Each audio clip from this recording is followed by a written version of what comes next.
Well, old sport, are you going to slip another one over on him today? What do you think of Jeremiah's chances, Mr. Curry? Can this black thing of yours beat the favorite?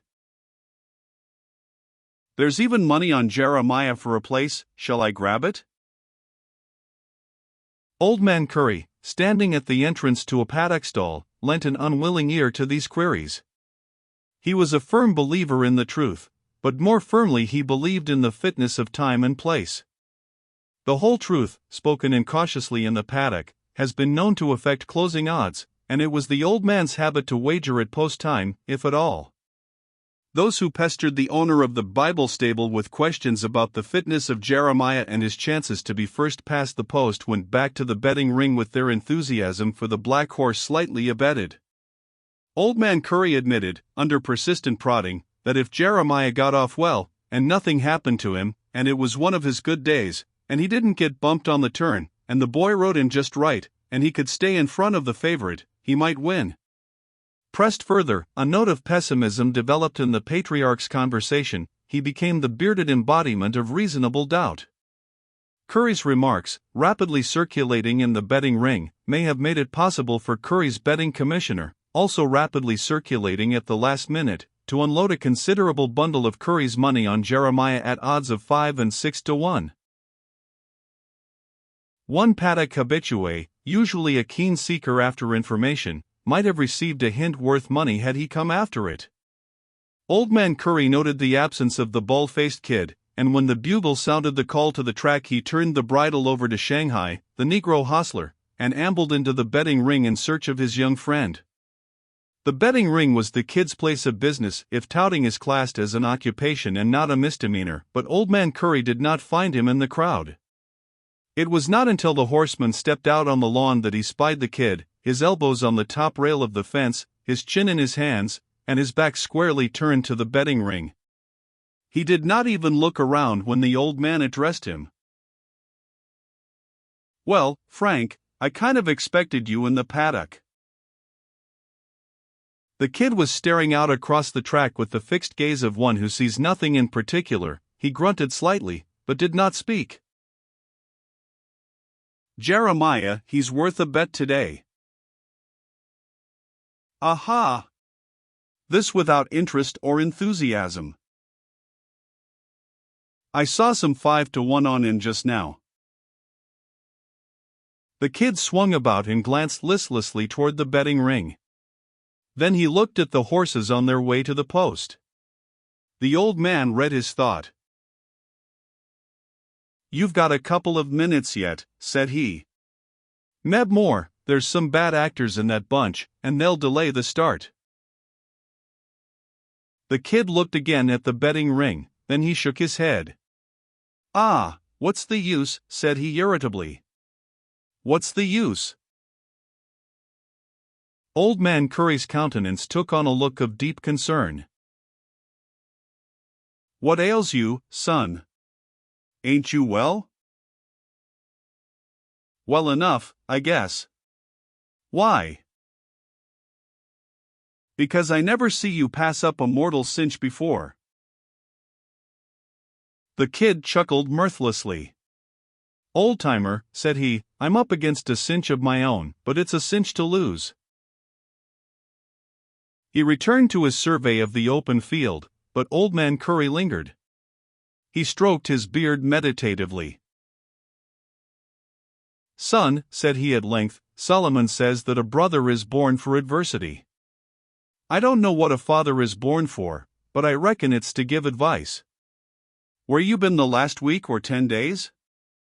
It's mighty lonesome round the stable without you. I'm in a jam, and you can't help me." "Meb not, but it might do some good to talk it all out of your system. You know the number, Frank." "You mean well, old-timer," said the kid, "and your heart's in the right place, but you don't understand." "No, and how can I less you open up and tell me what's the matter? If you've done anything wrong." "Forget it," said the kid shortly. "You're barking up the wrong tree." I'm trying to figure out how to do right. That night the door of Old Man Curry's tackroom swung gently open, and the aged horseman, looking up from his well-thumbed copy of the Old Testament, nodded to an expected visitor. "Set down, Frank, and take a load off your feet," said he hospitably. "I sort of thought you'd come." For a time they talked horse, usually an engrossing subject, but after a bit the conversation flagged. The kid rolled many cigarettes which he tossed away unfinished, and the old man waited in silence for that which he knew could not long be delayed. It came at last in the form of a startling question. "Old-timer," said the kid abruptly, you never got married, did you?" Old Man Curry blinked a few times, passed his fingers through his beard, and stared at his questioner. "Why, no, son." The old man spoke slowly, and it was plain that he was puzzled.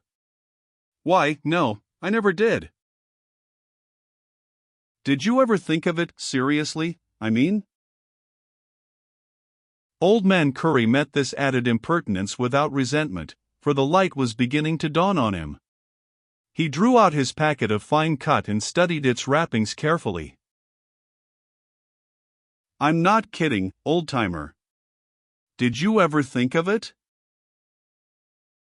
"Once," was the reply. "Once, son, and I've been thinking about it ever since. She was the right one for me, but she got the notion I wasn't the right one for her. Sometimes it happens that way. She found the man she thought she wanted, and I took to running round the country with race horses. After that she was sure I was a lost soul and hellbent for certain."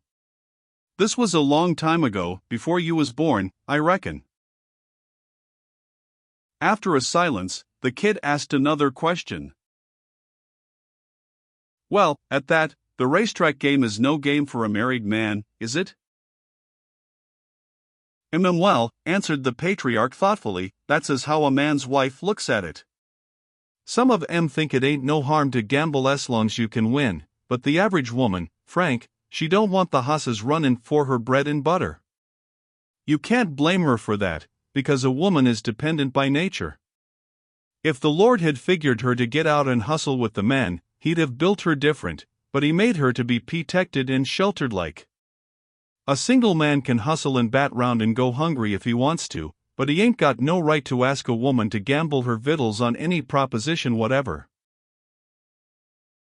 "Ain't it the truth?" ejaculated the bald-faced kid, with a depth of feeling quite foreign to his nature.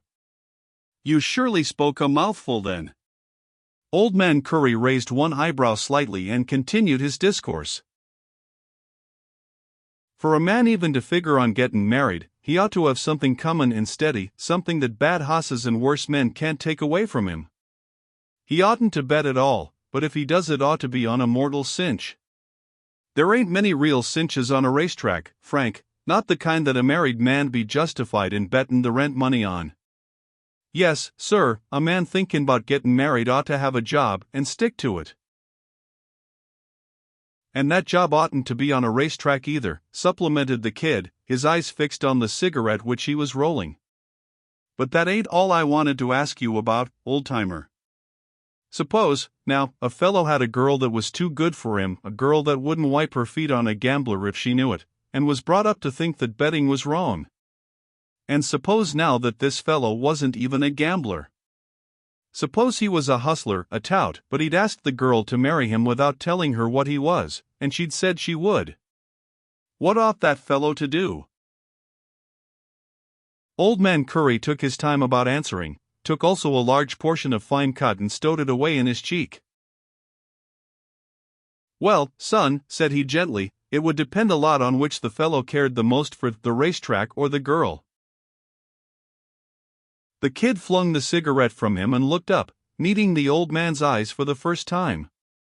"I beat you to it, old-timer. Win or lose, I'm through at the end of this meeting. There's a fellow over in Butte just about my age. He was a hustler too, and a pal of mine, but 2 years ago he quit, and now he's got a little gents furnishing goods place, nothing swell, of course, but the business is growing all the time. He's been after me to come in with him on a percentage of the profits, and last night I wrote him to look for me when they get done running here. That part of it is settled. No more racetrack in mine. But that ain't what I was getting at. Have I got to tell the girl what I've been doing the last 5 years? Would you rather have her find out from someone else, Frank? No. Oh.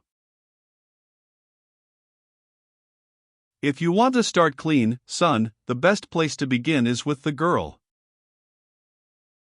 But what if she throws me down? That's the chance you'll have to take. You've been taking 'em all your life. Yes, but nothing ever meant as much to me as this does. Well, son, the more a woman cares for a man, the more she'll forgive. Did Solomon say that? Demanded the kid suspiciously. No, I said it. You see, Frank, it was this way with Solomon. He had 1,000 wives, more or less, and I reckon he never had time to strike a general average. He wrote a lot about women, first and last, but it seems he only remembered 2 kinds, the ones that was too good to live and the ones that wasn't worth killin'. It would have been more helpful to common folks if he'd said something about the general run of women. You'd better tell her, Frank. The bald-faced kid sighed. I'd rather take a licking. You're sure about that forgiving business, old-timer? It's the one best bet, my son. Pull for it to go through, then. Good night, and thank you. Left alone, Old Man Curry turned the pages for a time, then read aloud. There be 3 things which are too wonderful for me, for which I know not, the way of an eagle in the air, the way of a serpent upon a rock, the way of a ship in the midst of the sea, and the way of a man with a maid, the way of a man with a maid. Well, after all, the straight way is the best way, and the boy's on the right track. A few days later, Old Man Curry, sunning himself in the paddock, caught sight of the kid. That engaging youth had a victim pinned in a corner and, program in hand, was pointing the way to prosperity. Now, listen, he was saying, you ain't taking a chance when you bet on this bird today. Didn't I tell you that the boy that rides him is my cousin? And ain't the owner my pal? What better do you want than that? This tip comes straight from the barn, and you can get 20 to 1 for all your money. The victim squirmed and wriggled and twisted and would have broken away but for the kid's compelling eye. At last he thought of something to say. If this here Bismillah is such a helplinkin' good racehorse, how come they ain't all bettin' on him? Why ain't they? The kid fairly squealed. Because we've been lucky enough to keep him under cover from everybody. That's why. Nobody knows what he can do. The stable money won't even be bet here for fear of tipping him off, it'll be bet in the pool rooms all over the coast. He'll walk in, I tell you, just walk in. Why, say. You don't think I'd tell you this if I didn't know it was so? Here comes the owner. I'll go talk with him. You wait right here. It was really the owner of Bismillah, who, speaking out of the corner of his mouth, told the bald-faced kid to go to a warmer clime. The hustler returned to his victim instead. He says it's all fixed up, everything framed, play him across the board. Come on. The victim allowed himself to be dragged in the direction of the betting ring, and Old Man Curry watched the proceedings with a whimsical light in his eye. Later he found a chance to discuss the matter with the kid. The last race was over, and Frank was through for the day. You're persuadin' them pretty strong, ain't you, son? Asked the old man. You used to give advice, now you're making 'em take it whether they want to or not. Where do you get that stuff? Demanded the kid, bristling immediately. Why, I saw you working on that big fellow in the gray suit. I was afraid you'd have to hit him on the head and go into his pocket after it. Looked to me like he wasn't exactly crazy to gamble. Oh, him. The tout spat contemptuously. Do you know what that piker wanted to bet? $6, across the board. I made him loosen up for 15, and he howled like a wolf. The hoss lost? By the delicate inflection and the pause before the final word, Old Man Curry might have been inquiring about the last moments of a departed friend. The kid was looking at the ground, so he missed the twinkle in the old man's eyes. He ran like an apple woman, was the sullen response. Confound it, old-timer, I can't pick 'em every time. No, I reckon not, said the patriarch. I reckon not. He lapsed into silence. Ah, spit it out, said the kid after a time. I'd rather hear you say it than feel you thinking it. Old Man Curry smiled one of his rare smiles, and his big, wrinkled hand fell lightly on the boy's shoulder. What I was thinking wasn't much, son, said he. It was this: if you can make total strangers open up and spend their substance for something they only think is there, you ought to get rid of an awful lot of shirts and socks and flummery, the things that folks can see.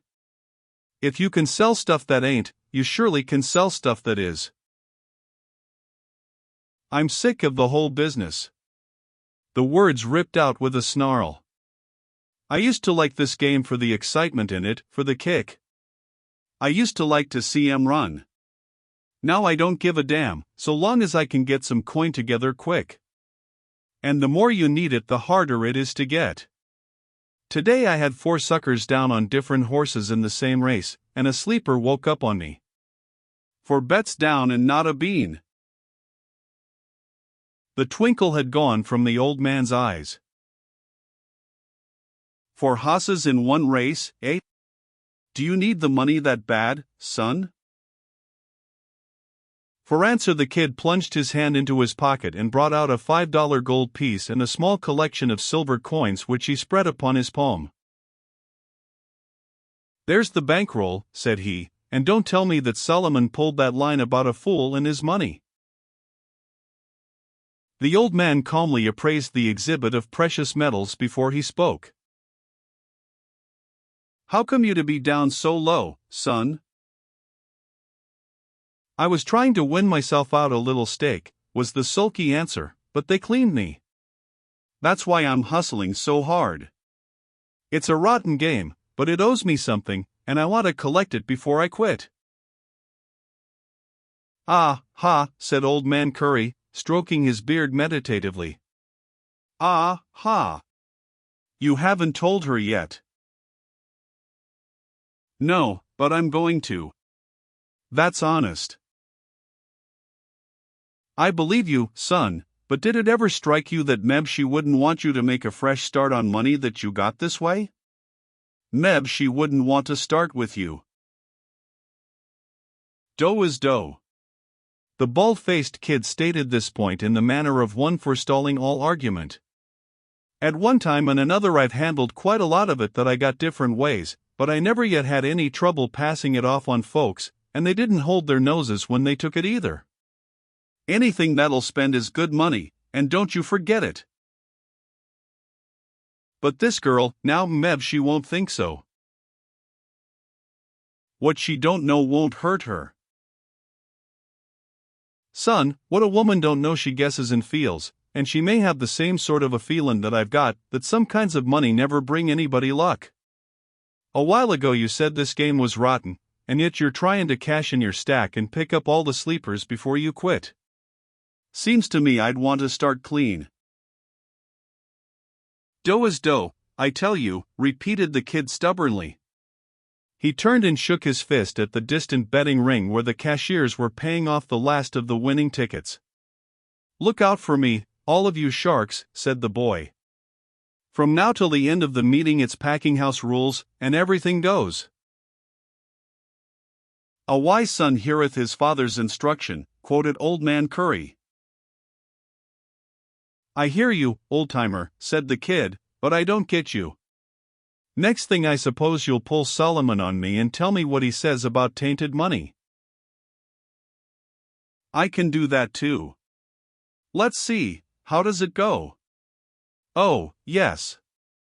There is that mocketh himself rich, yet hath nothing, there is that mocketh himself poor, yet hath great riches. That's Solomon on the money question, my boy. Huh, scoffed the unregenerate one. Solomon was a king, wasn't he, with dough to burn? It's mighty easy to talk when you've got yours. I haven't got mine yet, but you watch my smoke while I go after it. Old Man Curry trudged across the infield in the wake of the good horse Elisha. Another owner, on the day of an important race, might have been nervous or worried. The patriarch maintained his customary calm, his head was bent at a reflective angle, and he nibbled at a straw. Certain gentlemen, speculatively inclined, would have given much more than a penny for the old man's thoughts. Having bought them at any price, they would have felt themselves defrauded. Elisha, the star performer of the Curry stable, had been combed and groomed and polished within an inch of his life, and there were blue ribbons in his mane, a sure sign of the confidence of Shanghai, a hostler. He was also putting this confidence into words and telling the horse what was expected of him. See all them folks, Elisha? They come out here to see you win another stake and trim that white hoss from Seattle. Gray Ghost, that's what they calls him. When you hooks up with him down in front of that grandstand, he'll think he's a ghost what's mislaid his graveyard, yes, indeedy. They tells me he got lots of that old early speed, they tells me he kin go down to the half-mile pole and nothin', flat. Let him do it, 'tain't early speed what wins a mile race, it's late speed. Ain't no money hung up on that old half-mile pole. Let that white fool run his head off, he'll come back to you. Lottie, all them front runners comes back to the reg'lar hosses. Run the same like you allus do, and eat 'em up in the stretch, Elisha. Gray Ghost, pooh. I never seen his name on no lamppost. I bet befo you get oof with him he'll wish he'd saved some that old early speed to finish on. You ask me, Elisha, I'd say we spendin' this year first money right now. It was the closing day of the meeting, always in itself an excuse for a crowd, but the management had generously provided an added attraction in the shape of a stake event. Now a jungle circuit stake race does not mean great wealth as a general thing, but this was one of the few rich plums provided for the horsemen. First money would mean not less than $2,000, which accounted for the presence of the Gray Ghost. The horse had been shipped from Seattle, where he had been running with and winning from a higher grade of thoroughbreds than the jungle circuit boasted, and there were many who professed to believe that the Ghost's victory would be a hollow one. There were others who pinned their faith on the slow-beginning Elisha, for he was, as his owner often remarked, an honest hoss that always did his level best. 8 other horses were entered, but the general opinion seemed to be that there were only 2 contenders. The others, they said, would run for Sweeney and third money. Old Man Curry elbowed his way through the paddock crowd, calmly nibbling at his straw. He was besieged by men anxious for his opinion as to the outcome of the race. They plucked at the skirts of his rusty black coat, they caught him by the arms. Serene and untroubled, he had but one answer for all. Yes, he's ready, and we're tryin' dot. In the betting ring, Gray Ghost opened at even money with Elisha at 7-5. The jungle speculators went to the Curry horse with a rush that almost swept the block men off their stands, and inside of 3 minutes Elisha was at even money with every prospect of going to odds on, and the Gray visitor was ascending in price. The sturdy big stretch runner from the Curry barn had not been defeated at the meeting. He was the known quantity and could be depended upon to run his usual honest race. The Ghost's owner also attracted considerable attention in the paddock. He was a large man, rather pompous in appearance, hairless save for a fringe above the ears, and answered to the name of Con Parker, the con standing for concrete. He had been in the cement business before taking to the turf, and there were those who hinted that he still carried a massive sample of the old line above his shoulders. When cross-examined about the gray horse, he blunted every sharp inquiry with polite evasions, but he looked wiser than any human could possibly be, and the impression prevailed that he knew more than he would tell. Perhaps this was true. The saddling bell rang, and the jockeys trooped into the paddock, followed by the roustabouts with the tackle. Old Man Curry, waiting quietly in the far corner of Elisha's stall, saw the bald-faced kid wriggling his way through the crowd. He came straight to the old man. "Elisha's 4-5 now," he announced breathlessly, "and they're still playing him hard. The other one is 5-2. Looks like a false price on the Ghost, and I know that Parker is going to set in a chunk on him at post time. What do you think about it?" "You going to bet your own money, son?" "I've got to do it, make or break right here." "How strong are you?" "Just about 200 bones." "Ah, ha." Old Man Curry paused a moment for thought and sucked at his straw. 200 at 5-2, that'd make 700, wouldn't it? Pretty nice little pile. The kid's eyes widened. "Then you don't think Elisha can beat the Ghost today?" "I ain't bettin' a cent on him," said the old man. "Not a cent." And the manner in which he said it meant more than the words. "Then, shall I?" Old Man Curry glanced over at the gray horse, standing quietly in his stall. "Play that one, son," he whispered. After the kid had gone rocketing back to the betting ring, Curry turned to jockey Mosby Jones. "Mose," said he, "don't lay too far out of it today. This gray hoss lasts pretty well, so begin workin' on Lisha sooner than usual. He's ready to stand a long, hard drive. Bring him home in front, boy." "Sutney will," chuckled the little Negro. "'At's best thing I do." When the barrier rose, a gray streak shot to the front and went skimming along the rail, opening an amazingly wide gap on the field. It was the Ghost's habit to make every post a winning one. He liked to run in front of the pack. As he piloted the big bay horse around the first turn into the back stretch, Jockey Mose estimated the distance between his mount and the flying Ghost, taking no note of the other entries. Then he began to urge Elisha slightly. "Can't loaf much today, Hawes," he coaxed. "Shake yourself. Lil' mo steam."